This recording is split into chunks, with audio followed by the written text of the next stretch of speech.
பாஜக இருக்கக்கூடாதுங்கிறாரு. பாஜகவே இருக்கக்கூடாதுன்னா நீங்க வேற தேசத்துக்கு தான் போகணும். இந்த தேசத்துல பாஜக எல்லாம் போகாது. அதனால அந்த மாதிரி எண்ணங்கள் நெகட்டிவா வேணாம். எல்லாரும் இருக்கட்டும். உங்களுடைய கருத்து வேற, நம்ம கருத்து வேற. நம்ம கருத்தோட நம்ம பயணிப்போம், உங்க கருத்தோட நீங்க பயணிங்க. அதனால அது வேணாம் இது வேணாம்னு சொல்லி ஒரு நெகட்டிவ் அப்ரோச் வேணாம் தயவு செஞ்சு. ஆமா, உங்களையும் காங்கிரஸையும் சொல்றாரு. ஆமா, நீங்களும் சொல்லணும். அது அல்லாமல் பேரவைத் தலைவர் அவர்களே, எங்களுடைய கூடலூர் பகுதியிலே ஒரு பெரிய பிரச்சனை இருக்கின்றது. அதாவது அங்கு இது மாதிரி அந்த அனிமல் ஹியூமன் கான்ஃபிளிக்ட் என்று சொல்லுவாங்க பாருங்க. அந்த இதுல நிறைய அந்த கன்னியாகுமரி நண்பர் எல்லாம் சொன்னாரு.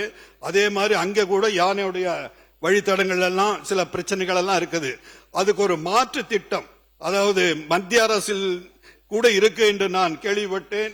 நமது மாநில அரசு முயற்சி செய்தால் அந்த கூடலூர் அங்க ஒரு குறிப்பிட்ட ஒரு 10 கிலோமீட்டருக்கு மேம்பாலம், பிளைஓவர், மற்ற நாடுகளில் எல்லாம் இருப்பது போல் பிளைஓவர் போட்டு அந்த வனவிலங்குகள் கீழே போவது, வாகனங்களுக்கு ஒரு தொந்தரவு இல்லாமல் போனால் அங்கு இப்பொழுது அங்க பொருளாதார நிலையே பாதிப்பு இருக்கின்றது சொல்லி அந்த மசினிகுடி பகுதி மக்கள் எல்லாம் ஆர்ப்பாட்டம் செய்து கொண்டிருக்கிறார்கள். அந்த வகையிலே எந்த இடையூறுகள் இல்லாமல் அந்த மாதிரி ஒரு திட்டத்தை மத்திய அரசுடன் இணைந்து அந்த முயற்சியை மேற்கொள்ள வேண்டும் என்று நான் கேட்டுக்கொள்கின்றேன். எங்களுடைய நீலகிரி மாவட்டத்திலே இன்ஜினியரிங் கல்வி, அரசு இன்ஜினியரிங் கல்வியே இல்லை. அதனால் ஒரு இன்ஜினியரிங் கல்லூரியும், குந்தாவிலே ஒரு அரசு கலை கல்லூரியும்,